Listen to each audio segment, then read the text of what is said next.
چلو بسم میں تو تمام صحافیوں برادری کا شکریہ کر رہا ہوں، یہ جو آج احتجاج کو دکھا رہے ہیں۔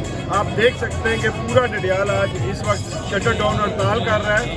اس حکومت کی نااہل پالیسیاں، ناجائز ٹیکسز بل کے، آٹے کی مہنگائی، غریب عوام کو آٹے کی اتنی قلت ہے کہ وہ 2 وقت میں 1 وقت روٹی کھا رہا ہے۔ حکومت ہمارا کوٹا پورا کرے، بجلی کے اضافی ٹیکس معاف کرے، نہیں تو یہ دھرنا ایک بڑا دھرنے کی شکل اختیار کر جائے گا اور یہ احتجاج آگے بڑھتا جائے گا۔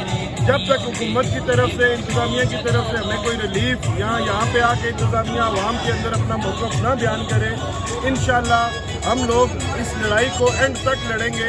اور انشاءاللہ آج جو نوجوانوں کو شعور آ چکا ہے، میں دیکھ رہا ہوں یہ شعور کوئی بڑے عرصے بعد نظر آ رہا ہے۔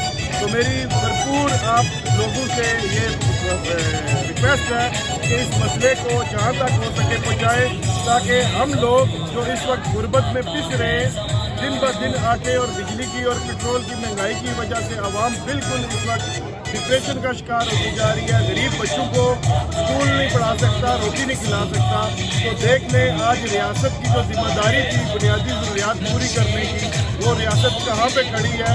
اور انشاءاللہ پیپلز پارٹی ایک مزدوروں اور ایک غریب لوگوں کی جماعت ہے، اور یہ انقلاب انشاءاللہ ہم لے کے آئیں گے۔